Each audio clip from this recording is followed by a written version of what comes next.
Hello everyone. आज हम देखेंगे कि यूपीएससी के प्री और मेंस के लिए इकनॉमी को कैसे कवर किया जाए कि इकनॉमी में मैक्सिमम मार्क्स स्कोर हो जाएं। हम लोग आईएस बाबा में प्रीलिम्स कम इंटीग्रेटेड मेंस बैच स्टार्ट कर रहे हैं 2025-26 बैच के लिए। उसी के अंडर में देखेंगे कि इकनॉमी को कैसे कवर किया जाए। उससे पहले हम आपको ये बता दें कि कोई भी काम करने के लिए आपको क्या करना चाहिए। यूपीएससी की प्रिपरेशन आप कर रहे हैं तो आपके अंदर पहले तो 3 चीज़ें होनी चाहिए। सबसे पहली चीज़ है कंसिस्टेंसी होनी चाहिए, दूसरा है आपको बराबर रिवीजन करना है और तीसरा है अपने आप पे ट्रस्ट करना है। जब तक आपके अंदर ये 3 चीज़ें नहीं होंगी आप पॉजिटिव एटीट्यूड नहीं डेवलप कर पाएंगे। कंसिस्टेंसी इस वजह से क्योंकि एग्ज़ाम का ये जो प्रोसेस है वो लगभग 18 से 20 महीने का प्रोसेस है, तो आपको उस पूरे प्रोसेस में कंसिस्टेंट एफ़र्ट पुट करना है। और कंसिस्टेंट एफ़र्ट पुट करने का मतलब है कि आपको कई बार पढ़ी हुई चीज़ों को रिवाइज़ करनी है, और ये दोनों बेकार है जब तक कि आप अपने आप पे ट्रस्ट नहीं करते हैं। तो सबसे पहले आप अपने आप पे ट्रस्ट करना सीखिए, उसके बाद ये दोनों चीज़ें आप अपने आप मैनेज कर लेंगे। अब हम लोग आ जाते हैं कि आज के एजेंडे में हम लोग क्या क्या डिस्कस करेंगे। सबसे पहले तो हम ये देखेंगे कि आप अर्थव्यवस्था में क्या पढ़ते हैं। अगर हम बात करें इकनॉमी की तो उसमें क्या क्या पढ़ा जाएगा ये डिस्कस करेंगे। फिर अर्थव्यवस्था का महत्व क्या है, मतलब क्यों पढ़ना चाहिए, पिछले वर्षों में इसकी प्रवृत्ति क्या रही है उसका विश्लेषण करेंगे कि कितने क्वेश्चंस आए हैं। फिर हम देखेंगे कि अर्थव्यवस्था को पढ़ने का दृष्टिकोण क्या है, कि उसको पढ़ने के लिए आपको कौन सा अप्रोच अडॉप्ट करना है।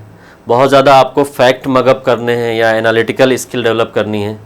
उसके बाद हम देखेंगे कि इससे रिलेटेड क्या मिथक है और वास्तविकता क्या है, मतलब क्या इस सब्जेक्ट से रिलेटेड मिथ है और रियलिटी में ये सब्जेक्ट है क्या। जैसे कुछ लोगों ने बहुत हवा बना रखा है कि इकनॉमी बहुत टफ है, तो ऐसे क्या मिथ हैं वो हम देखेंगे। उसके बाद हम देखेंगे प्रीलिम्स और मेंस के लिए एनसीईआरटी का क्या महत्व है। आप सब लोगों को पता होगा अगर आप यूपीएससी की प्रिपरेशन करते हैं कि एनसीईआरटी बहुत इंपॉर्टेंट है, स्पेशली क्लास 11th और 12th की एनसीईआरटी, तो उसको कैसे पढ़ें। फिर आईएस बाबा आपको वैन प्रोवाइड करेगा, मतलब वैल्यू एडेड नोट्स प्रोवाइड करेगा, तो उस वैल्यू एडेड नोट्स का क्या इंपॉर्टेंस है आपके इकनॉमी के लिए या ओवरऑल यूपीएससी प्रिपरेशन के लिए। फिर हम देखेंगे कि अर्थव्यवस्था में आप तथ्य या फैक्ट्स को कैसे रिमेंबर करें, नोट्स कैसे बनाएं, फिर रिवीजन कैसे करना है और कितनी बार करना है। जैसे कुछ लोग बच्चे हमसे बोलते हैं कि सर हम भूल जाते हैं बार बार, तो आपको कितनी बार रिवीजन करना है, कैसे रिवीजन करना है, नोट्स कैसे बनाने हैं, फैक्ट्स कैसे लिखना है, फैक्ट्स को कैसे लर्न करना है, जो एनालिटिकल टॉपिक है उसको कैसे हैंडल करना है, ये सब हम डिस्कस करेंगे। और मोस्ट इम्पॉर्टेंट, बच्चे कोचिंग ज्वाइन करते ही बोलते हैं कि सर हमें आंसर लिखना है। बेटा ये पॉसिबल नहीं है कि आप आज कोचिंग स्टार्ट किए और अगले दिन से आंसर लिखने लगेंगे। अगर आपको कोई ऐसा कह रहा है तो वो आपको बहका रहा है। पहले आपके पास कुछ नॉलेज होनी चाहिए, तो हम वो भी डिस्कस करेंगे कि आपको आंसर राइटिंग कब से स्टार्ट करनी चाहिए, उत्तर कब से आपको लिखना है। और फिर लास्ट में कुछ हमारा ज्ञान होगा कि आपको डेली शेड्यूल क्या होना चाहिए, कैसे पढ़ाई करनी चाहिए, ये सारी चीज़ें हम लोग देखेंगे। तो सबसे पहले तो दिमाग में ये रखिए कि अगर आप अर्थव्यवस्था पढ़ना चाहते हैं, इकनॉमी अगर आपको पढ़ना है, तो आप सिर्फ एक इकनॉमी के स्टूडेंट या यूपीएससी के एस्पायरेंट की तरह इकनॉमी को मत पढ़िए। अगर आप यूपीएससी के एस्पायरेंट की तरह पढ़ेंगे या ये सोचेंगे कि अरे यार ये तो एग्ज़ाम में आ रहा है इसलिए पढ़ना है, तब आप इकनॉमी में इंटरेस्ट भी नहीं आएगा और लॉन्ग टाइम तक आपके फैक्ट्स और आपके एनालिटिकल स्किल डेवलप होकर माइंड में रहेगी नहीं। एग्ज़ाम टाइम पे आप रिकॉल नहीं कर पाएंगे। आप इकनॉमी इसलिए पढ़िए कि आप एक इंडियन हैं और इंडियन होने के नाते आपको इंडियन इकनॉमी आनी चाहिए, और इंडियन इकनॉमी आने के लिए आपको इकनॉमिक्स के कुछ प्रिंसिपल्स भी आने चाहिए, ये भी इम्पॉर्टेंट है। तो as a citizen of India, मतलब भारत का नागरिक होने की वजह से भारत की अर्थव्यवस्था के बारे में जानना आपके लिए ज़्यादा ज़रूरी है। तो इस माइंडसेट से आप पढ़ेंगे। जब आपका एटीट्यूड ये होगा कि आप ये सोचेंगे अरे यार यूपीएससी में पूछता है तो हमें पढ़ना है, तब आपका इंटरेस्ट नहीं आएगा। आप ये सोचिए कि आप एक भारतीय नागरिक हैं, इस वजह से भारतीय अर्थव्यवस्था के बारे में आपको जानना है। जब इस माइंडसेट से आप पढ़ना शुरू करेंगे कि भारतीय नागरिक होने के नाते मुझे जानना है कि भारत की अर्थव्यवस्था कैसे चल रही है, अर्थव्यवस्था की भारत की क्या विशेषताएं हैं, क्या समस्याएं हैं, सरकार क्या कर रही है, आगे इसके लिए क्या समाधान है, तो आप एक सशक्त नागरिक भी बनेंगे और आपके सिलेक्शन के चांस भी बहुत बढ़ जाएंगे। फिर हम आते हैं, देखते हैं कि इसका स्कोप क्या है, मतलब ब्रॉडर देखेंगे तो क्या क्या चीज़ें पढ़नी है। जैसे भारतीय नागरिक होने के नाते आपको क्या समझना है कि पहले तो मैंने बताया कि अर्थव्यवस्था या अर्थशास्त्र के मूल सिद्धांत। जैसे आप भारतीय अर्थव्यवस्था पढ़ेंगे तो प्रिंसिपल ऑफ इकोनॉमिक्स भी आपको पता होना चाहिए कि इकोनॉमी के क्या प्रिंसिपल हैं। फिर आर्थिक वृद्धि और विकास, ये वृद्धि और विकास में डिफरेंस होता है, ये भी हम डिस्कस करेंगे। फिर भारतीय अर्थव्यवस्था की क्या विशेषताएं हैं, ये जानना भी बहुत ज़रूरी है, तभी आप समझ पाएंगे कि उसमें समस्या क्या है या उसमें अच्छाई क्या है। फिर राजकोषीय नीति, राजकोषीय नीति मतलब कि सरकारें किस तरह की नीतियां बना रही हैं, सरकार बजट में क्या कर रही है, राजकोषीय नीति में पढ़ेंगे। सरकार सब्सिडी कितना देगी, पेंशन किसको देगी, सरकार ट्रांसफ़र पेमेंट कितना करेगी, सरकार टैक्स कितना लगाएगी, जीएसटी लगाना चाहिए था नहीं लगाना चाहिए था, या जीएसटी में इतने स्लैब रखने हैं कि नहीं रखने हैं, अन्य देशों में क्या है जीएसटी, ये सब हम लोग पढ़ेंगे इस थ्रू आउट द ईयर। उसके बाद हम मौद्रिक नीति पढ़ेंगे। मौद्रिक नीति मतलब वो नीतियाँ जो आरबीआई बनाती हैं। जैसे आरबीआई हमारे यहाँ का सेंट्रल बैंक है, केंद्रीय बैंक है, तो उसकी भी कुछ जिम्मेदारी है। इतना बड़ा बैंक बनाया गया है तो उसकी भी जिम्मेदारी है कि वो भारत में जो बैंकिंग सिस्टम है उसको इफेक्टिवली रेगुलेट कर पा रही है कि नहीं। अगर नहीं कर पाएगी तो हमारे यहाँ कुछ स्कैम्स भी होंगे, घोटाले भी होंगे, जैसे पीएनबी में स्कैम हुआ, इस तरह के घोटाले हो जाएंगे। बैंकिंग सिस्टम अगर अच्छा रहेगा तो देश में फिनेंशियल या वित्तीय घोटाले या फिनेंशियल स्कैम्स भी कम होंगे। इसलिए हमें ये जानना ज़रूरी है कि आरबीआई के पास कौन कौन से टूल्स हैं। मॉनेटरी पॉलिसी बनाती है तो क्वांटिटेटिव टूल्स क्या हैं, क्वालिटेटिव टूल्स क्या हैं, या गुणात्मक या मात्रात्मक टूल्स क्या हैं। तो पूरा बैंकिंग प्रणाली हम पढ़ेंगे। बैंकिंग में बैंक कैसे बनता है, बैंक को लाइसेंस कौन देता है, कितने तरह के बैंक होते हैं, सार्वभौमिक बैंक क्या होता है, विभेदीकृत बैंक क्या होता है, भुगतान बैंक क्या होता है, कोऑपरेटिव बैंक क्या होता है, आरआरबी या रीजनल रूरल बैंक क्या होता है, स्मॉल फाइनेंस बैंक क्या होता है, कौन से बैंक का क्या मैंडेट है, बैंकिंग सिस्टम की क्या प्रॉब्लम्स है, ये सब हम पढ़ेंगे। फिर हम देखेंगे बाह्य क्षेत्र, इसको एक्सटर्नल सेक्टर बोलते हैं। भाई भारत की अर्थव्यवस्था अब लिबरलाइज्ड अर्थव्यवस्था है, उदारीकरण हो चुका है, तो क्लोज्ड नहीं है, ओपन इकोनॉमी हो गई है। तो हमारे अर्थव्यवस्था के अन्य देशों या विश्व के अन्य देशों के साथ क्या संबंध है, जैसे हमारा भुगतान संतुलन क्या है, भुगतान संतुलन होता क्या है, उसका संकट कैसे आता है, क्या भारत में कभी भुगतान संतुलन का संकट आया है, आया था तो क्यों आया था, फिर उससे उभरा कैसे भारत, ये सारी चीज़ें हम लोग पढ़ेंगे। भारत का एक्सपोर्ट इंपोर्ट क्या है वो भी पढ़ेंगे। भारत की करेंसी, जैसे आजकल लोग बोल रहे हैं कि रुपया बहुत गिरता जा रहा है, तो क्या रुपये का गिरना हमेशा अच्छा होता है या बुरा होता है, ये सारी चीज़ें हम लोग पढ़ेंगे। फिर अंतर्राष्ट्रीय संगठन भी देखेंगे। जैसे आपने अभी न्यूज़ देखा होगा, जो पाकिस्तान स्पॉन्सर्ड टेररिस्ट अटैक हुए थे इंडिया में, पहलगाम में, उसके बाद ऑपरेशन सिंदूर इंडिया ने लॉन्च किया। फिर उसी टाइम पे आईएमएफ ने पाकिस्तान को लोन प्रोवाइड कर दिया। तो आईएमएफ का क्या रोल है, ऐसे डब्ल्यूटीओ का क्या रोल है, वर्ल्ड बैंक का क्या रोल है, क्या आईएमएफ ने जो लोन प्रोवाइड किया पाकिस्तान को इस समय वो ज़रूरी था कि नहीं था, भारत का उसके ऊपर क्या प्रभाव पड़ेगा, ये सारी चीज़ें हम लोग पढ़ेंगे। उसके बाद हम देखेंगे कि बुनियादी ढांचा क्या है। भाई भारत की अर्थव्यवस्था इतनी बड़ी अर्थव्यवस्था है, तो यहाँ पे इंफ्रास्ट्रक्चर क्या है, निवेश क्या है, निवेश कहाँ से आ रहा है, उसके निवेश के मॉडल क्या हैं, पब्लिक प्राइवेट पार्टनरशिप क्या होता है, ये सारी चीज़ें हम लोग देखेंगे। उसके अलावा हम लोग कृषि से संबंधित भी चीज़ें देखेंगे कि भारतीय कृषि क्या है, कृषि का महत्व क्या है, कृषि से संबंधित उद्योग क्या हैं, स्पेशली खाद्य प्रसंस्करण उद्योग हम देखेंगे। इसके अलावा सरकार कौन कौन सी नीतियां बना रही है, योजनाएं कौन से हैं या कानून कौन से लेके आई है।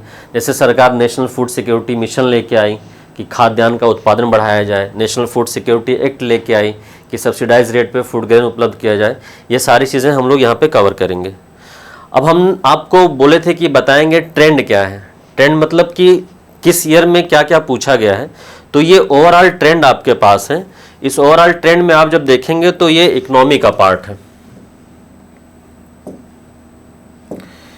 ये इंडियन इकोनॉमी से आप देखेंगे तो 11 से लेकर के 18, 14, 12 ऐसे क्वेश्चन आए हैं। जैसे लास्ट 2024 में आप देखेंगे तो 12 क्वेश्चन थे, उसके पहले 14, फिर 14, फिर 14। तो ऑन एन एवरेज हम देखें तो इकोनॉमी से ये मान के चलिए कि 12 से 18 क्वेश्चन आ जाता है, जो कि बहुत इंपॉर्टेंट है। आप देखेंगे कट ऑफ लगभग 90 मार्क्स के आसपास जा रही है।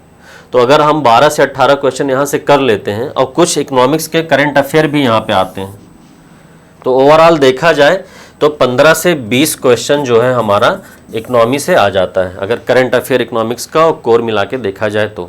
मतलब पेपर का 1/5 पार्ट आ जाता है इकोनॉमिक्स में कभी कभी, या 15 क्वेश्चन आ जाते हैं, वो भी बहुत इंपॉर्टेंट है। इतने क्वेश्चन आप अगर अच्छे से कर ले जाएंगे तो आपका प्रीलिम्स का सिलेक्शन एकदम श्योर है। अब हम लोग देख लेते हैं कि हमारा मेंस का सिलेबस क्या है, क्योंकि प्रीलिम्स निकाल के आपको फिर मेंस भी निकालना है। इसीलिए हमारा ये प्रोग्राम जो है वो integrated pre cum mains program है, ताकि आप प्रीलिम्स के साथ साथ मेंस की भी तैयारी करिए। नहीं तो होता क्या है, लोग प्रीलिम्स निकाल लेते हैं, उसके बाद उनको कुछ आइडिया ही नहीं रहता है मेंस में करना क्या है, और टाइम भी कम बचता है, सिर्फ 3 महीने का टाइम बचता है, उसमें आप क्या कर लेंगे। तो साथ में शुरू से ही हम लोग स्टार्ट करेंगे कि प्री कम मेंस साथ में चलें। तो मेंस का सिलेबस देखेंगे तो सबसे पहले आता है भारतीय अर्थव्यवस्था की बुनियादी समझ। देखिए हमने आपको बताया था अभी कि आप एज अ सिटीज़न पढ़िए। एज अ सिटीज़न जब आप पढ़ेंगे तो आपको पता रहेगा कि भारतीय अर्थव्यवस्था की बुनियादी समझ ज़रूरी है। सिलेबस में भी लिखा हुआ है बुनियादी समझ ज़रूरी है। इसके विभिन्न घटक क्या होते हैं ये भी हमें देखना है। इसका मतलब ये हुआ कि हमें ये देखना है कि भारतीय अर्थव्यवस्था की बुनियादी समझ का मतलब क्या हुआ कि भारतीय अर्थव्यवस्था की विशेषताएं क्या हैं। तो ये सारी चीज़ें हम लोग पढ़ेंगे।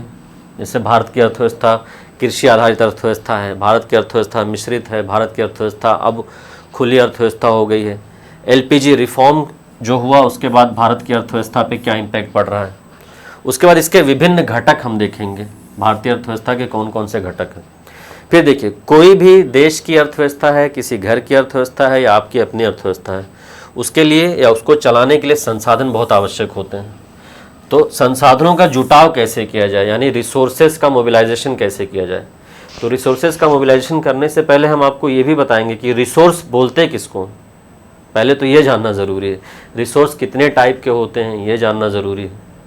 एक्चुअल रिसोर्स क्या होता है, पोटेंशियल रिसोर्स क्या होता है, ये जानना ज़रूरी है। तब आप समझ पाएंगे कि रिसोर्सेज का मोबिलाइजेशन कैसे किया जाए। फिर हमारा देखेंगे इकोनॉमी में तो राजस्व रिसोर्स क्या है, पूंजी रिसोर्स क्या है, मतलब रेवेन्यू कैपिटल रिसोर्सेज क्या है, कैसे जनरेट होता है। फिर उसके बाद मेंस में अगला टॉपिक है विकास और समावेशन या इंक्लूसिव ग्रोथ बोल सकते हैं।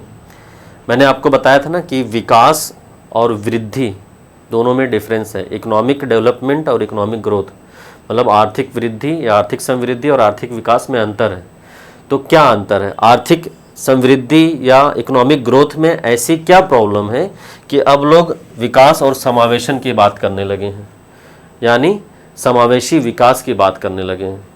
फिर समावेशी विकास क्या होता है, उसकी स्टैंडर्ड डेफिनेशंस क्या हैं, ओईसीडी ने उसकी डेफिनेशन दी है वो क्या है, ये हम पढ़ेंगे। फिर देखेंगे कि ये इंक्लूसिव ग्रोथ क्यों ज़रूरी है।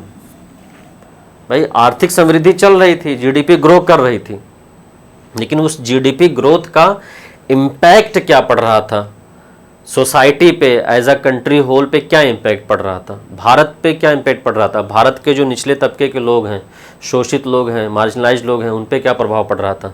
ये आर्थिक वृद्धि से नहीं पता चलती है। जैसे जीडीपी 5%, 6%, 10% ग्रो कर रही है, तो क्या उस देश में स्वास्थ्य सेवाओं में सुधार हो रहा है, ये देखना पड़ता है। क्या उस देश में शिक्षा में सुधार हो रहा है, ये देखना पड़ता है। क्या उस देश में यूनिवर्सिटीज़ कॉलेज बन रहे हैं, क्या उस देश में जो रेलवे बन रहा है तो रेलवे में क्या जो गरीब लोग हैं वो भी आ जा पा रहे हैं। कहीं ऐसा तो नहीं कि पूरे भारत में सिर्फ वंदे भारत चल रही है जो बहुत सारे लोग अफोर्ड नहीं कर पाते हैं। तो हमें ये देखना है कि समावेशन या वित्तीय ग्रोथ, आर्थिक समृद्धि जो है उसमें इंक्लूसिविटी है कि नहीं, क्या वो ऐसा ग्रोथ है जिसका फल सभी को उचित और न्यायपूर्ण तरीके से मिल रहा है कि नहीं मिल रहा है। फिर उसके बाद हम लोग सरकारी बजटिंग पढ़ेंगे, ये बहुत इंपॉर्टेंट है। पहले ये सिर्फ मेंस के लिए इंपॉर्टेंट था, बट अब ये प्रीलिम्स के लिए भी इंपॉर्टेंट हो गया है। बहुत क्वेश्चन यहाँ से आने लगे हैं। यूपीएससी में भी मेंस में तो पूछा ही जाता है, प्रीलिम्स में भी पूछने लगे हैं। जैसे सबसे पहले हम लोग देखेंगे बजटिंग क्या होता है या बजट के घटक क्या होते हैं, कंपोनेंट क्या होते हैं। जैसे बजट में हम लोग देखेंगे तो हमारे पास राजस्व बजट, उसमें क्या क्या आता है। फिर पूंजीगत बजट, उसमें क्या क्या आता है। राजस्व बजट और पूंजीगत बजट में क्या अंतर है, बच्चे इसको याद करते हैं। इसमें कॉन्सेप्ट है, आपको एसेट लायबिलिटी समझाया जाएगा। एसेट लायबिलिटी आप समझ जाएंगे तो अपने आप समझ जाएंगे कौन सा राजस्व में आएगा, कौन सा पूंजीगत में आएगा। तो ये सारे टर्म्स हो सकता है आप पहले ना सुने हो, तो इससे घबराइएगा नहीं। जैसे अदर सब्जेक्ट्स के टर्म्स आप पहले सुने रहते हैं, इसके नहीं सुने तो आपको घबराना नहीं। ये सारे टर्म्स आप सुनेंगे, धीरे धीरे फेमिलियर होंगे, रिवाइज करेंगे, अपने आप ये आपके अंदर समा जाएगा। फिर आप जब मन होगा उसको आप रिकॉल कर लेंगे। फिर ये बजट के कंपोनेंट हो गए। बजट कितने प्रकार का होता है ये भी हम पढ़ेंगे। परफॉर्मेंस बजट क्या होता है, ट्रेडिशनल बजट क्या होता है, सनसेट बजट क्या होता है, लाइन आइटम बजट क्या होता है, और अभी आजकल जो बहुत ज़्यादा न्यूज़ में चल रहा है वो है लैंगिक बजट क्या होता है। इसके मेंस में पूछे जाने की संभावना भी बहुत ज़्यादा है, जेंडर बजटिंग या लैंगिक बजट। तो ये जेंडर बजटिंग लोगों को ये मिसकॉन्सेप्शन है कि ये अलग से सरकार कोई बजट बनाती है, ऐसा है नहीं। ये उसी बजट में एक जेंडर स्पेसिफिक क्या प्रोविजंस है उसकी बात होती है। तो ये क्यों ज़रूरी है, अभी इससे क्या फ़ायदा होगा, ये एसडीजी से कैसे रिलेटेड है, सस्टेनेबल डेवलपमेंट गोल से, ये सारी चीज़ें हम लोग देखेंगे। फिर विकास के लिए निवेश मॉडल, मैंने अभी बताया कि भाई आपको विकास करना है तो विकास करने के लिए निवेश चाहिए ना, पैसा। तो निवेश कौन करेगा, तो निवेश दो तरह से हो सकता है, या तो हो सकता है सरकार निवेश करे, या हो सकता है निजी क्षेत्र निवेश करें, या हो सकता है दोनों निवेश करें। तो सरकार को निवेश करने के लिए बहुत सारे सेक्टर्स हैं भाई, सरकार को कल्याणकारी योजनाएं भी चलानी है, सरकार को विकास के लिए। तो सरकार हो सकता है बुनियादी ढांचे के लिए उतना निवेश ना कर पाए। निजी क्षेत्र क्या है, वो निवेश मान लो कर ले लेकिन वो ज़्यादा रिस्क नहीं ले सकता है। तो सरकार भी निवेश करती है, निजी क्षेत्र भी निवेश करता है, अर्थव्यवस्था का पहिया चलता रहता है। लेकिन जब कंडीशन ऐसी आ जाए कि सरकार भी बहुत अधिक निवेश नहीं कर पा रही है और निजी क्षेत्र निवेश करना चाहता है लेकिन रिस्क की वजह से निवेश नहीं कर रहा है, तब एक नया कॉन्सेप्ट आ जाता है PPP, public private partnership model. तो इसके कई सारे निवेश के मॉडल हैं, जैसे इसमें बिल्ट ऑपरेट ट्रांसफ़र मॉडल है, हाइब्रिड एन्युटी मॉडल है, स्विस मॉडल है। ये सिलेबस में है तो हमें पढ़ना है, हम इसको डिटेल में पढ़ेंगे, आपको समझाएंगे कि क्या होता है। फिर देखिए, किसी भी देश की अर्थव्यवस्था क्या बिना बुनियादी ढांचे के चल सकती है। आप सोचिए, जैसे अभी हम आपको लाइव पढ़ा रहे हैं, इसके लिए इस बोर्ड का बनना, जिस कमरे में पढ़ा रहे हैं, इस पूरी बिल्डिंग का, इस कोचिंग का, ये कैमरा, ये सब बनाने के लिए आपके पास बुनियादी ढांचा होना चाहिए। फिर ये बोर्ड यहाँ तक लाने के लिए ट्रांसपोर्टेशन चाहिए, तो ट्रांसपोर्टेशन भी होना चाहिए। फिर आप हमसे बात करें, हम आपसे बात करें, इसके लिए कम्युनिकेशन भी होना चाहिए। तो टेलीफोन, मोबाइल, नेटवर्किंग, ये सब भी होना चाहिए। फिर रहने के लिए आपको आवास भी चाहिए, पब्लिक ट्रांसपोर्टेशन भी चाहिए आने जाने के लिए। अभी आप मान लीजिए प्रीलिम्स और मेंस निकाल लिए, फिर इंटरव्यू देने के लिए आप दिल्ली जाएंगे, या हो सकता है आप डीएम बन जाएं, आपको बार बार अपने ज़िले में दौरा करना पड़ेगा। अब ज़िले की सड़कें ख़राब हैं, आप दौरा कैसे करेंगे? या आप ज़िले में निवेश लाना चाहते हैं, तो निवेश लाने के लिए कच्चा माल एक जगह से दूसरे जगह ले जाना है। अब उसके लिए आपको सड़कें अच्छी चाहिए। आप कोई फैक्ट्री लगाना चाहते हैं, उसके लिए इलेक्ट्रिसिटी चाहिए। मान लीजिए आप कोई प्राइमरी सेक्टर की फैक्ट्री लगाना चाहते हैं, मान लीजिए आपको सिर्फ दुग्ध उत्पादन के लिए लगाना है, तो आप दूध निकाल के कितनी देर तक रख सकते हैं? अगर इलेक्ट्रिसिटी या फ्रिज ना हो तो फ्रिज कैसे चलेगा? इलेक्ट्रिसिटी से चलेगा। फिर रेलवे से ट्रांसपोर्टेशन बल्क में हो जाएगा। आजकल पेरिशेबल आइटम्स का भी ट्रांसपोर्टेशन होता है, जैसे जल्दी ख़राब होने वाले आइटम्स, जैसे फ्रूट्स हैं, तो उसके लिए एविएशन भी चाहिए कि जल्दी से एक जगह से दूसरी जगह ट्रांसफ़र हो जाए। या भारत सरकार को अगल बगल दो बड़े दुश्मन हैं, एक चाइना एक पाकिस्तान, ऐसा ना हो कि उनसे कभी युद्ध करना हो तो हमारे पास बेसिक इंफ्रास्ट्रक्चर ही नहीं है, सड़कें ही नहीं है, हमारे पास एनर्जी रिसोर्सेज ही नहीं है, हमारे पास बंदरगाह ही नहीं है, पोर्ट ही नहीं है, और हमारा इतना बड़ा एरिया कोस्टल से एरिया है 7,500 किलोमीटर, उसका हम कैसे यूज़ करेंगे जब हमारे पास बंदरगाह नहीं होगा? तो ये सारी चीज़ें भी ज़रूरी हैं अर्थव्यवस्था में, बुनियादी ढांचा। अब हम देखेंगे कि ये बुनियादी ढांचे में भारत की क्या स्थिति है। जैसे भारत का लक्ष्य है कि 2047 तक एनर्जी इंडिपेंडेंट होना है, मतलब किसी और देश पर निर्भर नहीं रहना है। तो ऊर्जा क्यों चाहिए हमें भारत के लिए? सबसे पहले तो हमें भारत को $5 ट्रिलियन इकोनॉमी बनाना है, उसके लिए प्रोडक्शन करना पड़ेगा। प्रोडक्शन के लिए आपको ऊर्जा चाहिए। रॉ मटेरियल एक जगह से लाना होगा, जो आप बनाएंगे उसको एक्सपोर्ट करना होगा, तो बंदरगाह, सड़कें चाहिए, हवाई अड्डे चाहिए, रेलवे चाहिए। तो इन सब में क्या है, बंदरगाह हमारे जो हैं वो उसमें समस्या क्या है, सड़कें हमारी जो हैं उसमें समस्या क्या है, हवाई अड्डे हमारे जो हैं, रेलवे जो हमारे हैं उसमें समस्या क्या है, या इनका महत्व क्या है अर्थव्यवस्था में। फिर नई चीज़ें भी आ जाती हैं, जैसे रिवर इंटरलिंकिंग आ रहा है अभी, वो भी हमें पढ़ना है।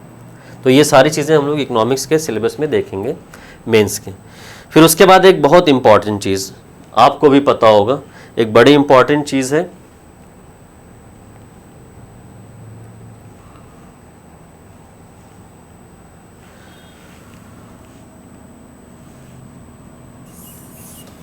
कृषि। जैसे मैंने शुरू में ही बता दिया था कि भारत की अर्थव्यवस्था जो है वो कृषि आधारित अर्थव्यवस्था मानी जाती है। क्यों मानी जाती है? क्योंकि लगभग 50% जो भारत की जनसंख्या है वो कृषि पर आधारित है। ये मैंने लगभग इसलिए बोला है क्योंकि ये संख्या अब धीरे धीरे कम हो रही है, तो लगभग 50% जनसंख्या कृषि पर आधारित है। तो अब हमें ये देखना है कि भारत में किस तरह की फसलें उगाई जाती हैं, फसल पैटर्न क्या होता है, जैसे राबी, खरीफ, जायद, इन सब में किस तरह की फसलें उगाई जाती हैं, इसके लिए क्या कंडीशन है। कृषि के लिए ई टेक्नोलॉजी, मतलब जैसे अभी मोबाइल का यूज़ हो रहा है कृषि में, जैसे आप लोग अगर थोड़ा बहुत भी प्रिपरेशन स्टार्ट किए होंगे या पढ़े होंगे तो आपने ई नैम सुना होगा, इलेक्ट्रॉनिक नेशनल एग्रीकल्चर मार्केट। ये एक बेस्ट एग्जांपल है कि ई टेक्नोलॉजी का कैसे यूज़ कर सकते हैं कृषि में। अब हमारे किसान क्या उस शैक्षणिक स्तर पे हैं, क्या उनके अंदर इतनी योग्यता है कि वो इस तरह की टेक्नोलॉजी का प्रयोग कर सकें, या और क्या समस्या आ रही है इन सब टेक्नोलॉजी के प्रयोग में। फिर हम लोग देखेंगे एपीएमसी। एपीएमसी मतलब कृषि उत्पादन विपणन, एग्रीकल्चर प्रोड्यूस मार्केटिंग। अब किसान कुछ प्रोड्यूस किया है तो उसको बेचेगा भी तो, नहीं तो उसकी कमाई कैसे होगी, उसको प्रॉफिट कैसे होगा। तो कृषि से संबंधित मार्केटिंग क्यों इम्पॉर्टेंट है? तो कृषि विपणन या एग्रीकल्चर मार्केटिंग का मतलब होता है कि खेत से लेके प्लेट तक पहुंचाने की पूरी प्रक्रिया। तो उस प्रक्रिया या पूरे प्रोसेस का इम्पोर्टेंस क्या है भारत में किसानों के लिए, क्यों हमें चाहिए, ताकि किसान जो फसल उगा रहे हैं उनका उन्हें उचित लाभ मिल सके, उचित मूल्य में वो उसको बेच सकें। जैसे आपने कई बार न्यूज़पेपर पढ़ा होगा कि किसान टमाटर उगाते हैं और सड़कों पे फेंक देते हैं क्योंकि टमाटर का उनको अच्छा मूल्य नहीं मिल रहा है, जितना लागत लगी है उससे कम मूल्य में बाजार में बिक रहा है। अब कृषि के साथ होता क्या है कि बल्क में एक साथ प्रोडक्शन होता है और स्टोरेज की फैसिलिटी नहीं है, भंडारण की क्षमता नहीं है, शीत गृह कम है, कोल्ड स्टोरेज कम है, इलेक्ट्रिसिटी की समस्या रहती है, लॉन्ग टाइम तक स्टोर करके नहीं रख सकते। तो ये सारी चीज़ें बहुत ज़रूरी हैं समझना आपके लिए, क्योंकि आप ही आगे चल के हो सकता है कृषि से संबंधित नीतियाँ बनाएं, या जिस ज़िले में आपकी पोस्टिंग हो सकता है वहाँ भी किसानों की समस्याएं हों, आप ये भी सोच के पढ़िए। फिर इसके लिए एपीएमसी मंडीज़ बनाई गई हैं। तो एपीएमसी मंडीज़ में क्या समस्या है, इसको बनाने से क्या फ़ायदा होगा। जैसे कुछ लोग बोलते हैं कि एपीएमसी मंडियों में बहुत ज़्यादा भ्रष्टाचार हो रहा है, जिस उद्देश्य के लिए बनाया गया था उस उद्देश्य की पूर्ति नहीं हो पा रही। तो क्या इम्पोर्टेंस है मार्केटिंग का, मार्केटिंग में क्या समस्याएं हैं, एपीएमसी मंडी किस एक्ट के अंतर्गत बनाई गई है, एपीएमसी मंडी को कौन कंट्रोल करता है, स्टेट गवर्नमेंट कंट्रोल करती है कि सेंट्रल गवर्नमेंट कंट्रोल करती है, ये भी यूपीएससी में पूछ लिया गया है। तो ये सब चीज़ें हम लोग पढ़ेंगे। फिर एक इम्पॉर्टेंट आपने देखा होगा कि किसान अभी बहुत ज़्यादा प्रोटेस्ट कर रहे हैं, उसमें एक मुद्दा था एमएसपी, मिनिमम सपोर्ट प्राइस। तो मिनिमम सपोर्ट प्राइस ये ऐसा प्राइस होता है जो गवर्नमेंट जो है ओरल फॉर्म में गारंटी दे देती है कि आपके फसल का मूल्य अगर इतना ना मिला तो इतने पे हम खरीद लेंगे। जैसे सरकार ने एमएसपी अनाउंस कर दिया 22 रुपये पर कुंटल गेहूँ, तो अगर मार्केट में 22 रुपये पर कुंटल नहीं मिल रहा तो सरकार उसको खरीद लेगी। अब सुनने में तो बहुत अच्छा लग रहा है ये, और लगभग ये गन्ने को मिला दिया जाए, गन्ने के लिए एफआरपी दिया जाता है, तो गन्ने को मिला के, गन्ने का एफआरपी मिला के ये लगभग 23 फसलों के लिए सरकार अनाउंस करती है। अब एमएसपी कौन अनाउंस करता है, एमएसपी रिकमेंड कौन करता है, इसमें भी कॉन्सेप्ट्स। जैसे एमएसपी का जो रिकमेंडेशन है वो सीएससीपी करती है, लेकिन एमएसपी का ऑफिशियल अनाउंसमेंट कि कितना एमएसपी दिया जाएगा वो cabinet committee on economic affair करती है। ये तो फैक्चुअल चीज़ें हो गई। फिर एमएसपी से रिलेटेड एमएसपी के फ़ायदे हैं तो नुकसान भी हैं। इसलिए तो सरकार एमएसपी बहुत ज़्यादा नहीं बढ़ाती है। इसका मतलब कि कुछ प्रॉब्लम होगी एमएसपी में, या सरकार क्यों नहीं दे पाती है। सरकार 23 फसलों का तो अनाउंसमेंट कर देती है कि हम 23 फसलों के लिए खरीदेंगे एमएसपी पे, लेकिन जब खरीदने की बारी आती है तो सरकार ज़्यादा राइस, व्हीट और शुगर केन खरीदती है। किसान बोल रहे हैं कि आप जो ये 23 फसलों का अनाउंसमेंट कर रहे हो उसके लिए एक्ट बना दो, लेकिन इसमें कुछ समस्याएं हैं। फ़ायदे तो हैं बहुत ढेर सारे, इसके सोशल समस्याएं भी हैं, इकोनॉमिक भी हैं, एनवायरमेंटल भी हैं। तो ये सारी समस्याएं हम पढ़ेंगे। फिर खाद्य प्रसंस्करण उद्योग बहुत ही इंपॉर्टेंट है। खाद्य सुरक्षा और खाद्य प्रसंस्करण उद्योग, जैसे इतनी बड़ी पॉपुलेशन है, लगभग 145 करोड़ लोग भारत में रहते हैं, तो उनकी खाद्य सुरक्षा बहुत इंपॉर्टेंट हो जाती है। तो खाद्य सुरक्षा क्या होता है, खाद्य सुरक्षा के आयाम क्या हैं, घटक क्या हैं। इसे बेसिकली 3 घटक माना जाता है, अवेलेबिलिटी, अफोर्डेबिलिटी और एक्सेसिबिलिटी। कि मतलब खाद्यान्न अवेलेबल है, सिर्फ इससे फूड सिक्योरिटी नहीं हो जाएगी, वो अफोर्डेबल भी हो, लोग उसको खरीदने की क्षमता भी रखते हो, जो खरीद ना पाते हो सरकार उनको सब्सिडाइज रेट पे देती हो। इसीलिए हमारे यहाँ सार्वजनिक वितरण प्रणाली चलाई जाती है, पब्लिक डिस्ट्रीब्यूशन सिस्टम, कि सब्सिडाइज रेट पे उन लोगों को दिया जा सके जो लोग खरीदने की क्षमता नहीं रख पाते। इसीलिए हमारे यहाँ एक्ट बनाया गया, मैंने बताया ना आपको एक्ट वगैरह भी पढ़ना है, नेशनल फूड सिक्योरिटी एक्ट 2013। इसमें क्या बताया गया कि देश की लगभग 67% जनसंख्या को सब्सिडाइज रेट पे फूड ग्रेन दिया जाएगा, और रूरल एरिया के 75% जनसंख्या को, अर्बन एरिया के 50% जनसंख्या को ये कवर करेगा। इससे क्या पता चलता है कि सिर्फ अवेलेबिलिटी या उत्पादन से फूड सिक्योरिटी नहीं हो जाती है। फूड सिक्योरिटी के लिए अवेलेबिलिटी के साथ साथ एक्सेसिबिलिटी और अफोर्डेबिलिटी भी होनी चाहिए, तब फूड सिक्योरिटी होगी। फिर आप जानते होंगे कि भारत कई सारी चीज़ों में सरप्लस प्रोडक्शन करता है। सरप्लस मतलब अधिशेष उत्पादन। जैसे हम लोग कई सारे चीज़ों के उत्पादन में नंबर 1 पे आ जाते हैं, तो वो सारी चीज़ें कंज्यूम तो होती हैं, साथ में उनका वेस्टेज भी बहुत ज़्यादा हो जाता है। क्यों? क्योंकि हमारे यहाँ खाद्य प्रसंस्करण उद्योग नहीं है। अब खाद्य प्रसंस्करण उद्योग क्या होता है, ये अपने आप में खुद इम्पॉर्टेंट है। खाद्य प्रसंस्करण उद्योग का मतलब ये होता है जैसे कृषि उत्पादों में आप मूल संवर्धन कर दें। जैसे आलू हमारे यहाँ उत्पादन होता है, तो आलू से अचार बना देना, आलू से चिप्स बना देना। आम उत्पादन होता है, आम से हम लोग अचार बना सकते हैं, आलू से चिप्स बन सकता है। अमरूद का उत्पादन होता है, अमरूद से हमारे यहाँ जेली बन सकती है। आंवले का उत्पादन होता है, आंवले से मुरब्बा बन सकता है। तो ये इसी को खाद्य प्रसंस्करण उद्योग बोलते हैं। अब ये माना जाता है कि भारत में खाद्य प्रसंस्करण उद्योग एक सनराइज इंडस्ट्री है या सनराइज उद्योग है। तो सनराइज उद्योग क्या होता है? सनराइज उद्योग ऐसे उद्योग होते हैं जिनमें बहुत ज़्यादा पोटेंशियल है और अभी उनका पोटेंशियल फुल्ली यूज़ नहीं हो पा रहा है। जैसे खाद्य प्रसंस्करण उद्योग है, बहुत ज़्यादा संभावना है खाद्य प्रसंस्करण उद्योग की भारत में, और दोनों साइड से है। एक सप्लाई साइड से भी संभावना बहुत ज़्यादा है और डिमांड साइड से भी संभावना बहुत ज़्यादा है। सप्लाई साइड से क्या कि हमारे यहाँ अलग अलग तरह के कच्चे माल की उपलब्धता है। जैसे हमारे यहाँ मांस उत्पादन भी है, हमारे यहाँ फल सब्जियों का उत्पादन भी है, हमारे यहाँ तटीय क्षेत्र भी है, तो मत्स्य उत्पादन भी है, तो इन सब की प्रोसेसिंग की जा सकती है। इसके अलावा डिमांड साइड से भी भारत की खुद की जनसंख्या लगभग 145 करोड़ है, और अब ग्लोबलाइजेशन के बाद देखेंगे तो बहुत सारी जनसंख्या जो है वो रेडी टू ईट प्रोडक्ट्स पे धीरे धीरे डिपेंड होने लगी है। उसका रीज़न क्या है? अब महिलाएं भी काम कर रही हैं, तो प्रोसेस्ड फूड का डिमांड और सप्लाई दोनों साइड से इंडिया में बहुत ज़्यादा पोटेंशियल है। इसको हम पूरा डिटेल में पढ़ेंगे। फिर फूड प्रोसेसिंग में क्या प्रॉब्लम्स है ये भी हम पढ़ेंगे। ये सारी चीज़ें हम लोग डिटेल में डिस्कस करेंगे। फिर हम देखेंगे उद्योग। देखो, मैंने बताया कि कोई भी देश है वो उसको माना जाता है कि वो अगर अभी अल्प विकसित है तो फिर विकासशील होगा, फिर वो विकसित देश बनेगा। तो उसका प्रोसेस क्या होता है कि पहले वो एग्रीकल्चर सेक्टर में रहेगा, फिर वो मैन्युफैक्चरिंग सेक्टर में आएगा, फिर वो टर्शरी सेक्टर या सर्विस सेक्टर में जाएगा। बट भारत के साथ क्या हुआ?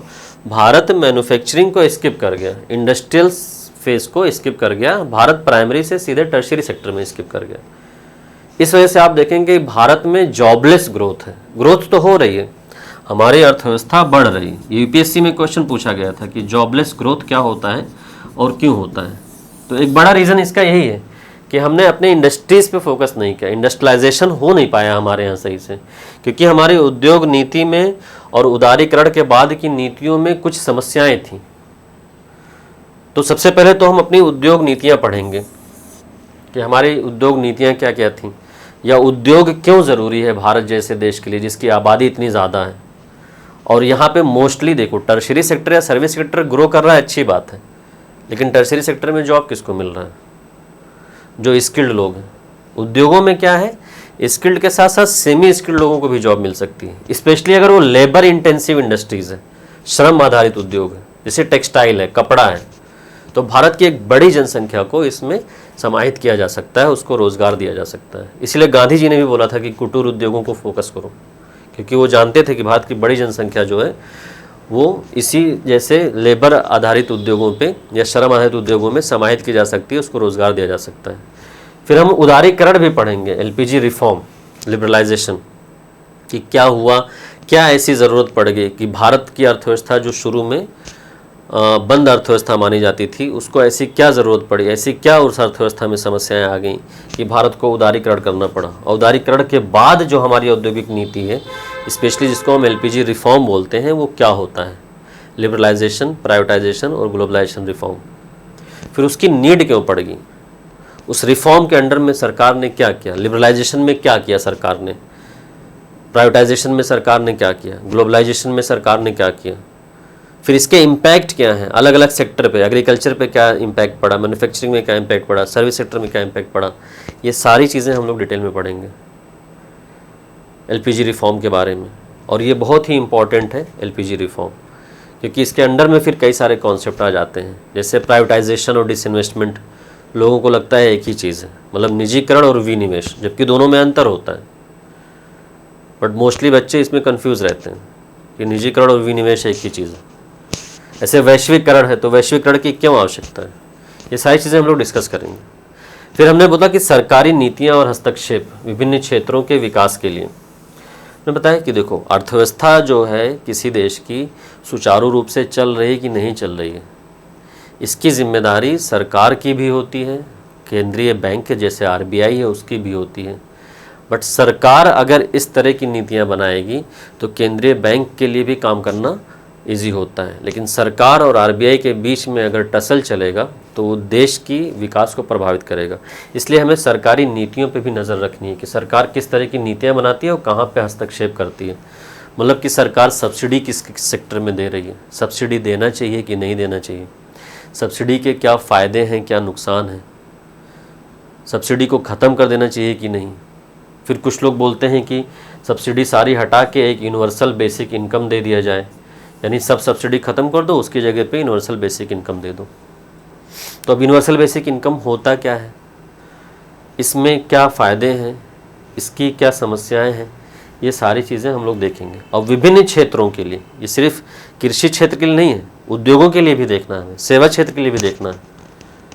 जैसे भारत में सभी लोगों को सरकारी नौकरी नहीं दी जा सकती, तो भारत के लोगों में उद्यमिता कैसे आए, भारत में सभी उद्योग बड़े बड़े नहीं लगाए जा सकते, तो एमएसएमई उद्योग कैसे लगाए जाएं, एमएसएमई उद्योगों के लिए सरकार क्या कर रही है, उसका हस्तक्षेप क्या है, खाद्य सुरक्षा के लिए सरकार क्या कर रही है, उसकी नीतियां क्या हैं, खाद्य प्रसंस्करण उद्योगों के लिए सरकार क्या कर रही है, एग्रीकल्चर मार्केटिंग के लिए सरकार क्या कर रही है, सप्लाई चेन मैनेजमेंट के लिए सरकार क्या कर रही है। ये सारी चीज़ें हम लोग पढ़ेंगे। और इससे संबंधित जो योजनाएं हैं, योजनाएं देखिए बहुत ही इम्पॉर्टेंट है। वो इसलिए इम्पॉर्टेंट है योजनाएं क्योंकि आपको प्रीलिम्स में तो पढ़ना ही पढ़ना है सारी योजनाएं, क्योंकि प्रीलिम्स में डायरेक्ट क्वेश्चन पूछ लेता है। मेंस में जैसे मान लीजिए आपके पास कोई भी क्वेश्चन आया कि मेंस में मान लीजिए यही क्वेश्चन आ गया कि सरकार जो है कृषि क्षेत्र की समस्याओं के बारे में बताइए और इसमें सरकारी पहल क्या किए गए हैं। अब फिर आप बिना योजनाओं के इसका आंसर नहीं लिख पाएंगे, तो सारी आपको सरकारी योजनाएं पढ़नी है। जैसे आप खाद्य प्रसंस्करण उद्योग, ये मान लो यही क्वेश्चन आ गया कि खाद्य प्रसंस्करण उद्योग की भारत में बहुत संभावनाएं हैं, इस पर टिप्पणी कीजिए और सरकार ने इसको बढ़ावा देने के लिए क्या क्या योजनाएं चलाई हैं, फिर आपको योजनाएं लिखनी पड़ेंगी। और कभी कभी तो डायरेक्ट योजनाएं ही पूछ लेता है कि मनरेगा का मूल्यांकन कीजिए, प्रधानमंत्री जनधन योजना का मूल्यांकन कीजिए, प्रधानमंत्री मुद्रा योजना का मूल्यांकन कीजिए। तो कुछ फ्लैगशिप स्कीम्स हैं 20-25, उसको आपको डिटेल में पढ़ना है। उसके अलावा योजनाओं के बारे में आपको जानना ज़रूरी है, नहीं तो ना तो आप प्रीलिम्स में भी नहीं निकाल पाएंगे और मेंस में भी आपको दिक्कत होगी। मान लो प्रीलिम्स में आप ऑप्शन देख के इधर उधर दिमाग लगा के निकाल लिए, लेकिन मेंस में लिखने को आ गया कि मनरेगा का मूल्यांकन कीजिए। अब बच्चे ही नहीं बता पाते हैं कि मनरेगा किसके लिए। जैसे मोस्टली बच्चों को ये लगता है कि मनरेगा बीपीएल परिवार के लिए, जबकि ऐसा कहीं नहीं लिखा है। मनरेगा 100 डेज का गारंटीड एम्प्लॉयमेंट है, रोज़गार की योजना है जो ग्रामीण क्षेत्र के सभी हाउस होल्ड के लिए है। उसमें कंडीशन क्या है कि उनको मैनुअल वर्क करना है। जो मैनुअल वर्क करने के या अकुशल कार्य करने का इच्छुक है ग्रामीण क्षेत्र का कोई भी घर, चाहे वो एपीएल में हो चाहे बीपीएल में हो, कंडीशन क्या है, ग्रामीण क्षेत्र होना चाहिए। बट बच्चों को ये लगता है कि नहीं, वो बीपीएल के लिए, उनको ये लगता है कि गरीबी हटाने की योजना है तो सिर्फ बीपीएल परिवारों के लिए। तो उनका गरीबी का कॉन्सेप्ट भी जो है वो बहुत नैरो हो गया है। वो बीपीएल एपीएल ही सिर्फ गरीबी समझते हैं, जबकि गरीबी बहुआयामी अप्रोच। तो ये सारी चीज़ें हैं। अच्छा, कुछ बच्चे ये सोचते हैं कि इकॉनमी जो है वो सिर्फ जीएस थर्ड के लिए इम्पॉर्टेंट है या प्रीलिम्स के लिए इम्पॉर्टेंट है। तो मैं उनको बता दूं कि इकनॉमी जीएस थर्ड और प्रीलिम्स के लिए सिर्फ इम्पॉर्टेंट नहीं है। इसका आप इम्प्रिंट जब देखेंगे इकनॉमी का तो ये कई जगह पे आप देखेंगे इम्प्रिंट इसका। जैसे जीएस1 में गरीबी और विकासात्मक मुद्दे, ये सिलेबस में दिया हुआ है आपके। अब आप जीएस3 में गरीबी और विकासात्मक मुद्दे अच्छे से पढ़ लेंगे तो जीएस1 में जो सोसाइटी या भारतीय समाज वाले पार्ट में दिया हुआ है उसको पढ़ने की आपको आवश्यकता ही नहीं पड़ेगी। तो गरीबी क्या होती है ना, गरीबी का संकीर्ण अप्रोच है ज़्यादातर लोगों का।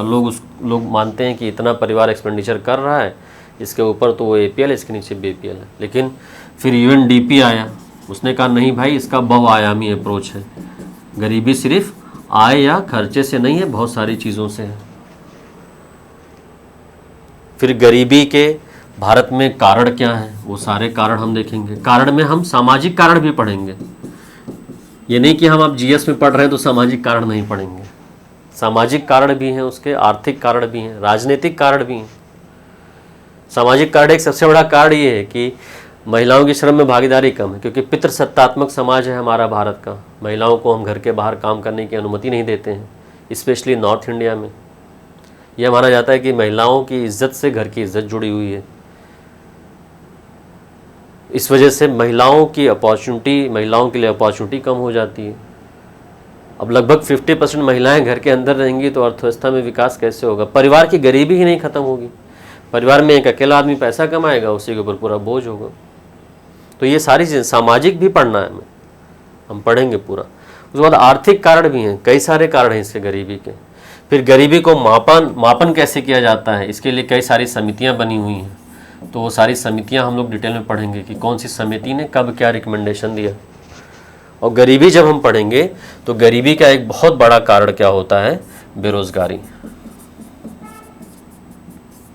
एक बहुत बड़ा कारण है गरीबी का। तो बेरोजगारी क्या होती है, इसकी प्रॉपर डेफिनेशन क्या है? जैसे बहुत सारे बच्चे बोलते हैं कि काम न मिलना बेरोजगारी है। सिर्फ इतना नहीं है, काम करने की इच्छा और काम करने की योग्यता भी होनी चाहिए। तब अगर काम नहीं मिल रहा है, वो भी एक स्पेसिफिक रेट पे काम नहीं मिल रहा है, तब उसको बेरोजगारी बोला जाता है। चलो डिटेल में पढ़ेंगे कि क्या होता है। फिर बेरोजगारी के प्रकार क्या होते हैं, घर्षणात्मक बेरोजगारी क्या होती है, संरचनात्मक बेरोजगारी क्या होती है, चक्रीय बेरोजगारी क्या होती है, प्रच्छन्न बेरोजगारी क्या होती है, मौसमी बेरोजगारी क्या होती है। ये सारी चीज़ें हम लोग पढ़ेंगे। तो ये GS1 के लिए भी इम्पॉर्टेंट है, ऐसा नहीं कि GS3 में सिर्फ है। ये GS3 के साथ साथ GS1 में भी है। फिर GS2 में मान लीजिए अभी हमने आपको RBI पढ़ाया, सेबी पढ़ाया, तो GS2 के सिलेबस में सरकारी नीतियाँ और विनियामक निकाय लिखा हुआ है, रेगुलेटरी बॉडीज़। अब हो सकता है आप RBI सेबी पढ़ लिए हो यहाँ, ट्राई पढ़ लिए हो यहाँ, और आपसे पूछा जा रहा है पेपर 2 में। ये भी हो सकता है। कई बार यूपीएससी ने तो कहीं लिखा नहीं ना स्पेसिफिकली, भाई सेबी भी तो विनियामक निकाय है, लेकिन हम GS थर्ड में पढ़ेंगे जब हम लोग फिनेंशियल मार्केट पढ़ेंगे, वित्तीय बाजार। तो वित्तीय बाजार जब हम पढ़ेंगे तो सेबी की पूरी भूमिका पढ़ेंगे। सेबी को टूथलेस टाइगर भी बोला जाता है। तो क्यों बोला जाता है ये भी पढ़ेंगे।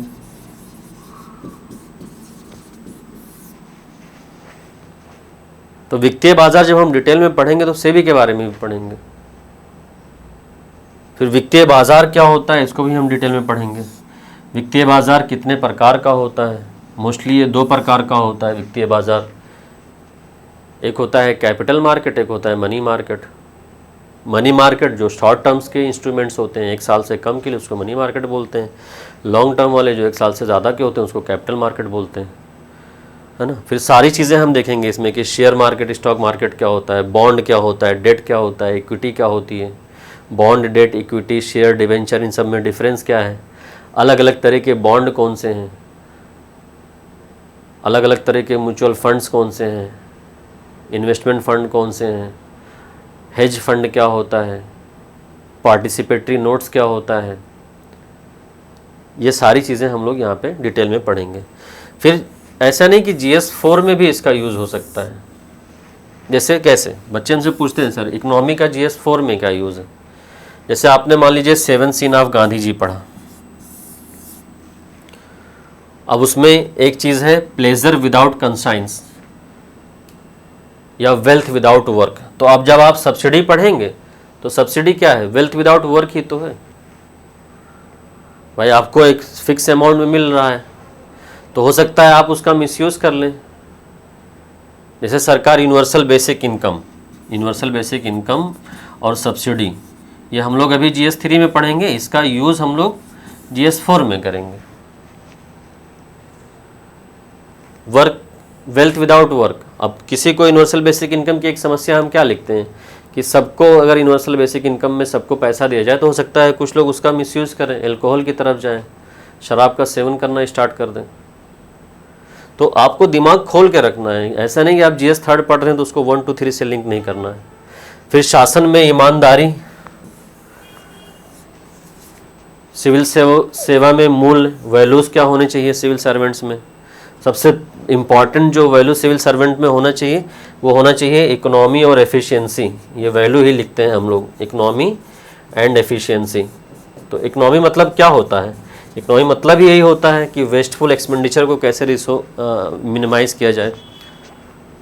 तो जब आप वेस्टफुल एक्सपेंडिचर को मिनिमाइज़ करना सीखेंगे तो अपने आप वो वैल्यूज़ आपके अंदर आ जाएंगे। उसके बाद प्रशासन में नैतिकता या ऑब्जेक्टिविटी, निष्पक्षता, ये सारी चीज़ें जब हम लोग पढ़ेंगे। जैसे ऑब्जेक्टिविटी मतलब क्या है, मेरिट के बेस पर डिसीजन लेना, इसको ऑब्जेक्टिविटी बोलते हैं, वस्तुनिष्ठता। तो मेरिट आप देखेंगे तो इकोनॉमिक मेरिट भी तो देखना है कि इकोनॉमिकली वो फीजिबल है कि नहीं। या आपसे इंटरव्यू में भी क्वेश्चन पूछा जाएगा, इकोनॉमिक्स से ढेर सारे क्वेश्चन पूछे जाएंगे, तो उसका आर्थिक व्यवहार्यता देख के आंसर देना है। इकोनॉमिक्स का कोई भी क्वेश्चन पूछा जाए तो सबसे पहले आपको देखना है कि इकोनॉमिक फिजिबिलिटी क्या है उसकी, या आर्थिक व्यवहार्यता क्या है। बच्चे इकोनॉमिक फिजिबिलिटी नहीं देखते हैं और सोल्यूशन देने लगते हैं। जैसे मान लीजिए सब्सिडी है, तो सब्सिडी को आपसे एग्जाम में पूछा जाएगा कि ख़त्म कर दिया जाए कि रहने दिया जाए, यूनिवर्सल बेसिक इनकम दिया जाए या ना दिया जाए, किसान की कर्ज माफ़ी है, ऋण माफ़ी, वो किया जाए कि ना किया जाए, है ना। ऐसे मौद्रिक प्रोत्साहन देना है नहीं देना है, किसी इंडस्ट्री को बेल आउट पैकेज देना है कि नहीं देना है, या IMF ने जो लोन दिया अभी पाकिस्तान को, पाकिस्तान स्टेट स्पॉन्सर टेररिज्म के बाद भी IMF से लोन पा गया, तो IMF में क्या समस्याएं हैं, IMF की संरचना में क्या समस्या है, IMF की वोटिंग पावर में क्या समस्या है। तो ये सारी चीज़ें आप जब पढ़ेंगे तो आपका इंटरव्यू भी अच्छा होगा। अभी UPSC में CAPF का इंटरव्यू चल रहा था तो वहाँ पे ये सारे क्वेश्चन पूछ भी रहे थे कि क्या IMF खुद टेरर फाइनेंसिंग कर रहा है। सोचिए कितना बड़ा आरोप IMF के ऊपर है। तो आप इन सब चीज़ों को कैसे डिफेंड करेंगे जब आप इकोनॉमी अच्छे से पढ़ेंगे नहीं। उसके बाद जब आप सेवा में आते हैं तब बहुत इंपॉर्टेंट हो जाता है इकोनॉमिक्स का। हो सकता है आप मिनिस्ट्री ऑफ फाइनेंस में सेक्रेटरी बन गए हैं, तो आप क्या बोलेंगे कि सर मेरा इकोनॉमी बहुत वीक है इसलिए मैंने सही से पढ़ा नहीं, मुझे मिनिस्ट्री ऑफ फाइनेंस में सेक्रेटरी मत बनाइए। पहली बात तो आप बन ही नहीं पाएंगे अगर आपकी इकोनॉमी वीक है तो, और बाई चांस अनफॉर्चुनेटली मान लीजिए आप बनते भी हैं तो आप सही से परफॉर्म नहीं कर पाएंगे। और जब आप सिविल सर्विस निकाल लेंगे, सेवा में जाएंगे, तो इस सब्जेक्ट का महत्व और बढ़ जाता है, क्योंकि प्रशासन का एक अभिन्न हिस्सा है ये। जिसको इकोनॉमी नहीं आती है वो प्रशासन ही नहीं चला पाएगा सही से।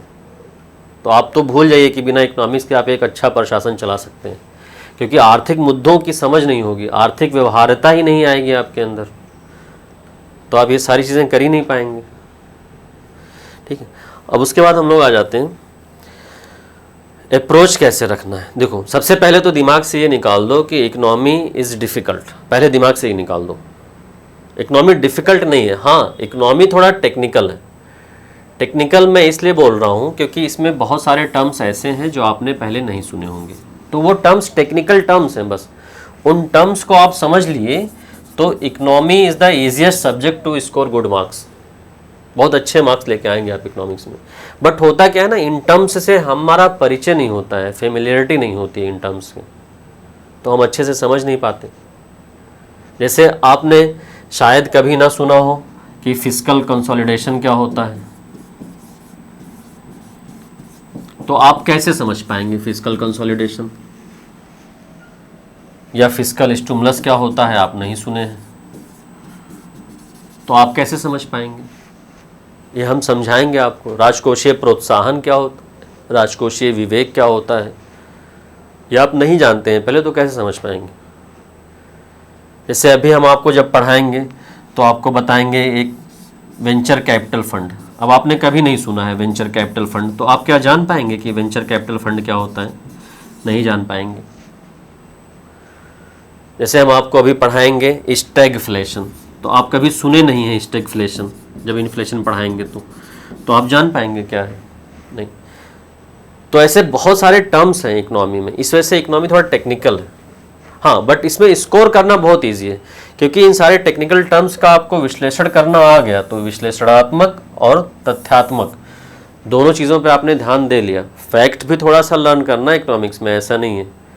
जैसे आपसे ये पूछ लिया कि इन्फ्लेशन टारगेटिंग में टारगेट क्या है, तो वो CPI का 4 ± 2% है, तो आपको पता होना चाहिए ना, ये फैक्ट हो गया। विश्लेषणात्मक क्या है कि इतना क्यों रखा गया है, इन्फ्लेशन 4 ± 2% क्यों अच्छा है, ये भी आपको जानना ज़रूरी है। और एक तो इसका सिलेबस सबसे कम है, कम सिलेबस है, आप कम पढ़ के ज़्यादा स्कोर कर सकते हैं, unlike history, unlike geography, unlike polity, जहाँ आपका सिलेबस बहुत वास्ट। तो सिलेबस कम है, कुछ फैक्चुअल चीज़ें आती हैं, कुछ एनालिटिकल चीज़ें आती हैं, और कुछ टेक्निकल टर्म्स हैं, या आप कुछ सीख गए तो आप अगर अच्छे से प्रॉपर रिवीजन कर लिए तो आप सही मार्क्स इसमें ला सकते हैं, आप अपना उत्तर भी ज़्यादातर सही कर ले जाएंगे, आंसर राइटिंग भी अच्छा कर ले जाएंगे। इतना अच्छा सब्जेक्ट है, और क्वेश्चन भी मोस्टली इसके मॉडरेट और इजी होते हैं। कभी कभी थोड़ा डिफिकल्ट क्वेश्चन आ जाता है, बट मोस्टली ये मॉडरेट और इजी क्वेश्चन ही पूछा जाता है इकोनॉमिक्स में। पुस्तकें आपको कौन सी पढ़नी है? देखिए, सबसे पहले मैं और लोगों की तरह झूठ नहीं बोलूँगा, आपको NCERT भी पढ़ना बहुत ज़रूरी है। जैसे मैक्रो इकोनॉमिक्स की NCERT आप पढ़ लीजिए, इंडियन इकोनॉमिक डेवलपमेंट पढ़ लीजिए, ये NCERTs बहुत ज़रूरी है। उसके बाद एक बुक आती है रमेश सिंह करके, आप बुक रेफरेंस बुक के लिए उसको यूज़ कर सकते हैं। हालांकि मैं पढ़ाऊँगा उसके बाद आपको ये सारी चीज़ें थोड़ा कम यूज़ करनी पड़ेंगी, बट ये बुक आप ले सकते हैं। फिर IS बाबा की तरफ से आपको वैन प्रोवाइड किया जाएगा, वैल्यू एडिड नोट्स होते हैं उसमें, जो इन बुक्स और NCERT में नहीं है, करंट अफेयर में, न्यूज़ में है, वो सारी चीज़ें आपको वैन में मिल जाएंगी, तो आपका अच्छा खासा कवर हो जाएगा ये इकोनॉमिक्स। अब हमने बोला था आपसे हम इस पर भी बात करेंगे कि मिथ क्या है इसका। मिथ, सबसे पहले कुछ लोगों को ये लगता है कि इकोनॉमिक्स में रटना बहुत है, डेटा बहुत रटना पड़ेगा। हाँ, कुछ फैक्ट्स रटने हैं आपको, ऐसा नहीं है, बट पूरा बजट, इकोनॉमिक सर्वे या स्कीम में ढेर सारे फैक्ट्स दिए होते हैं। वो सारे फैक्ट्स आपके लिए इंपॉर्टेंट नहीं है कि आप एकदम दशमलव के अंदर में जाके, पॉइंट्स के अंदर में जाके पूरा फैक्ट्स रटें। हाँ, फैक्ट्स तो इंपॉर्टेंट है, बिना फैक्ट्स के आप एविडेंस नहीं दे पाएंगे। जैसे आपसे मान लो यही पूछ लिया कि स्कीम की बात कर लेते हैं, नेशनल फूड सिक्योरिटी एक्ट है, अब इसमें पूछ लिया कि भाई कितनी % पॉपुलेशन कवर होगी, तो इतना फैक्ट तो आपको पढ़ना पड़ेगा ना। बट आपको निटी ग्रिटी में नहीं जानता है, मतलब छोटे छोटे डिटेल्स वाले फैक्ट्स नहीं पढ़ने हैं। जैसे आपसे पूछ लिया बजट में, है ना, कि इस साल के बजट में गवर्नमेंट का फिस्कल डेफिसिट का टारगेट कितना है, फिस्कल डेफिसिट का टारगेट कितना है, तो इस तरह के फैक्ट्स आपको कुछ पढ़ने हैं। इकोनॉमिक सर्वे जब आप पढ़ेंगे तो आपसे पूछेगा कि कहाँ से गवर्नमेंट ऑफ इंडिया सबसे ज़्यादा, इंडिया में FDI आता है, या इंडिया सबसे ज़्यादा एक्सपोर्ट क्या करता है, कौन सी चीज़ को करता है, या इंडिया का इंपोर्ट सबसे ज़्यादा क्या है, इंडिया में रेमिटेंस सबसे ज़्यादा किस देश से आता है या कितना रेमिटेंस आता है। तो ये कुछ फैक्ट्स हैं, आपको पढ़ने हैं, no doubt. But economy is not all about mugging up the facts, it also related to understanding of technical terms, understanding of concepts and having analytical skill to know the reason behind everything. तो ये दिमाग में निकाल दीजिए कि आपको सिर्फ facts पढ़ना है, फैक्ट्स के साथ और भी चीज़ें पढ़नी है। और कुछ लोगों को लगता है कि भाई 15-20 बार रिवाइज करना पड़ेगा तब इकोनॉमी आएगी। ऐसा नहीं है। आपने अगर क्लास अच्छे से किया, शॉर्ट नोट्स बनाए हैं अपने पढ़ते टाइम पे, तो आप अगर 3 से 4 बार भी रिवाइज कर ले गए तो वो मोर देन इनफ है, क्योंकि इसमें कॉन्सेप्ट ज़्यादा है। जैसे आपने एक बार समझ लिया स्टैगफ्लेशन क्या होता है तो आप समझ जाएंगे, फिर उसके बाद आप रिवाइज नहीं भी करेंगे तो आपको याद रहेगा। हाँ, कुछ चीज़ें जैसे भाई आपको रिवाइज करना पड़ेगा, फिस्कल डेफिसिट का टारगेट क्या है, एफडीआई कितना आया इंडिया में, एफडीआई सबसे ज़्यादा इंडिया में कहाँ आया, किस सेक्टर में आया, इन सब चीज़ों की वजह से आपको 3 से 4 बार रिवाइज करना होता है। ये 15-20 बार पढ़ने वाली बात नहीं है, पढ़ना नहीं पड़ेगा आपको। फिर कुछ लोगों को लगता है वेरी बोरिंग और ड्राई सब्जेक्ट है। आप यकीन मानिए, आपका ये जो कॉन्सेप्ट है दिमाग में कि इकोनॉमी बहुत बोरिंग है, बहुत ड्राई है, या कुछ लोगों को मानना होता है कि GS3 बहुत टफ है, डिफ़िकल्ट है इसमें स्कोर करना, ये सारा आपके दिमाग से निकल जाएगा। आप मुझसे खुद बोलेंगे कि सर मेरा सबसे अच्छा मार्क GS3 में ही आया है। मेरे कई सारे स्टूडेंट्स हैं वो ये बात बोलते हैं कि सर इकोनॉमी जो है आपके पढ़ने के बाद बहुत ईजी हो गई है। हाँ, बट कंडीशन क्या है, आपको थोड़ा पेशेंस रखना पड़ेगा। मैं बता देता हूँ आपको कि कई सारे टर्म्स हैं, उन सारे टर्म्स को पहले आपको समझना होगा, एसिमिलेट करना होगा, तब आपको इकोनॉमी एकदम ईजी लगेगा। लगेगा कि अरे यार इसको ही पढ़ लेते हैं, सबसे ईजी तो यही है। अच्छा स्कोर करने के लिए, सबसे कम टाइम में ज़्यादा स्कोर करने के लिए बहुत सारे फैक्ट्स आपको नहीं याद रखने हैं, unlike history and geography. Come revision में भी आपको अच्छा स्कोर मिल जाएगा इसमें। फिर अब बच्चों का ये आता है कि सर अर्थव्यवस्था को कैसे याद रखें या नोट्स कैसे बनाएं। तो मैं आपको बता देता हूँ कि आप नोट्स कैसे बनाएंगे। बच्चे बहुत कंफ्यूज रहते हैं कि सर शॉर्ट नोट्स कैसे बनाएं। अब देखो, जैसे मान लेते हैं छोटा सा टॉपिक हम कोई ले लेते हैं, जैसे हमने मान लो सब्सिडी ही ले लिया। अब हम आपको बता देते हैं कि सब्सिडी का नोट्स आपको कैसे बनाना है ना। तो जैसे मैंने सब्सिडी लिया तो सबसे पहले तो आप एक A4 पेज लीजिए, वहाँ सब्सिडी लिखिए, फिर सब्सिडी क्या होती है वो लिखिए, सब्सिडी क्यों दी जानी है या उसका महत्व क्या है वो लिख लीजिए, है ना। सब्सिडी का प्रकार क्या है वो प्रकार लिख लीजिए, प्रत्यक्ष है और अप्रत्यक्ष है वो लिख लीजिए। सब्सिडी का महत्व क्या है, सब्सिडी से संबंधित मुद्दे क्या हैं। अब मुद्दों में आप सभी मुद्दे पकड़िए, सामाजिक भी पकड़िए, आप आर्थिक भी पकड़िए, राजनीतिक भी पकड़िए, और पर्यावरण पे भी पड़ता है तो पर्यावरण भी पकड़िए। फिर उसके बाद सरकार, WTO के साथ सब्सिडी में इशू चल रहा है का मुद्दा लिखिए सब्सिडी में शॉर्ट फॉर्म में।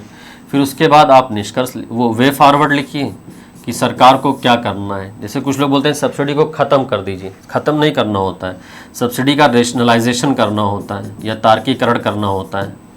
फिर कुछ कमेटी है, उस कमेटी का नाम लिखे यहाँ पे, जैसे विजय केलकर कमेटी, उन्होंने सब्सिडी के बारे में क्या कहा है, DC वाधवा कमेटी उन्होंने क्या कहा है। फिर उसके बाद निष्कर्ष। इस तरह आप एक पेज पे बना के रखिए, मुश्किल से आप 25-30 टॉपिक है बना के रखिए, GS थर्ड का पूरा सॉल्व हो जाएगा आपसे। हाँ, करंट से अपडेट करते रहिए। रिवीजन कितनी बार करना है मैंने बता दिया आपको, 3 से 4 बार ही रिवाइज करना है मैक्सिमम। हाँ, अब एक इम्पॉर्टेंट पॉइंट क्या है, उत्तर कब लिखना है, आंसर कब लिखना है। मैंने बताया पहले आपको एक नॉलेज हो जाए अलग अलग सब्जेक्ट्स की, थोड़े थोड़े सब्जेक्ट सब पढ़ लो। जैसे मान लो अब पर्यावरण का इम्पैक्ट लिखना है सब्सिडी का, अब पर्यावरण नहीं पढ़े हो तो सब्सिडी का एक इम्पैक्ट होता है यूट्रोफिकेशन या सुपोषण, तो कैसे लिख पाओगे कि सुपोषण भी एक मुद्दा है। या ज्योग्राफी नहीं पढ़े हो, एनवायरनमेंट नहीं पढ़े हो, तो सब्सिडी का एक निगेटिव इम्पैक्ट क्या है कि सॉइल फर्टिलिटी, भूमि की उर्वरता कम होती है। अब कैसे समझ पाओगे भूमि की उर्वरता कम होती है। अब WTO नहीं पढ़े हो तो कैसे समझ पाओगे कि अंतर्राष्ट्रीय स्तर पर सब्सिडी को लेके क्या वो चल रहा है। तो कुछ सब्जेक्ट्स पहले पढ़ लो, जैसे पॉलिटी पहले पढ़ लो, इकोनॉमी पढ़ लो, ज्योग्राफी पढ़ लो, साइंस पढ़ लो, थोड़ा सा पढ़ लो, उसके बाद फिर आंसर लिखना शुरू करो, ताकि आंसर में डायमेंशन एक्सप्लोर कर सको। नहीं तो डायमेंशन ही नहीं रहेगा आंसर में। कैसे लिखोगे बताओ, पर्यावरण वाला मुद्दा कैसे लिखोगे जब सुपोषण ही नहीं जानते हो क्या होता है, जबकि सब्सिडी का प्रभाव है। क्लियर है। सोर्स पूछते हैं बच्चे के क्या क्या पढ़ना है, तो सबसे पहले तो आप सारी एनसीईआरटी पढ़िए। एनसीईआरटी मैंने आपको बता दिया है, एनसीईआरटी के बिना आप यूपीएससी की प्रिपरेशन मत करिए, कोई आपको कितना भी बहकाए, एनसीईआरटी मस्ट है। स्पेशली एनसीईआरटी दो इसमें, एक तो मैक्रो इकोनॉमिक्स वाली, माइक्रो वाली पढ़े ना पढ़े वो आपके ऊपर है, और दूसरा इंडियन इकोनॉमिक डेवलपमेंट। ये दोनों एनसीईआरटी आप पढ़ लीजिए। उसके बाद रमेश सिंह आप पढ़ लीजिए रेफरेंस के लिए, आयुष बाबा आपको वैन देगा, करंट अफेयर्स के लिए आपके पास बाबा पीडिया है ही है, ये सब आपको फ्री में दिया जाएगा। फिर अगर आप कोई कॉन्सेप्ट नहीं समझ पाते हैं तो इन्वेस्टोपीडिया एक वेबसाइट है, वहाँ जाके समझ लीजिए। करंट में क्या चल रहा है तो PIB MyGovernment.in से जाके समझ लीजिए ये सारी चीज़ें। न्यूज़पेपर है आपके पास, इंडियन एक्सप्रेस या द हिंदू, दोनों में से कोई एक पढ़ लीजिए, दोनों ठीक है, जो आपको अच्छा लगे, जिसकी भाषा आप समझ पाते हो। ये सारा रेफरेंस आप रखिए। और मैंने आपको बताया था शुरू में ही कि सबसे ज़्यादा ज़रूरी इस एग्ज़ाम के लिए क्या है, आपके अंदर परसिवरेंस का होना, आपके अंदर कंसिस्टेंसी। अगर आप ये कंसिस्टेंसी और परसिवरेंस नहीं मेंटेन कर पाते हैं तो आपके अंदर कोई सुधार या इम्प्रूवमेंट नहीं होगा। आपको थोड़ा समय देना पड़ेगा। पूरा सिलेबस ख़त्म करने में ही आपको लगभग 10 महीने लग जाते हैं, तो वो 10 महीने आपको पूरे धैर्य के साथ पढ़ना है। अननेसेसरी चीज़ों से, मोबाइल से, सोशल मीडिया से, फेसबुक से, ट्विटर से, इन सब से दूर रहना है आपको। ये सारी चीज़ें आपको करनी है। पढ़ते रहना है, पढ़ते रहने के साथ साथ आपको शॉर्ट नोट्स बनाना है, उन्हीं को रिवाइज़ करते रहना है, करंट अफेयर से आपको अपडेट करते रहना है।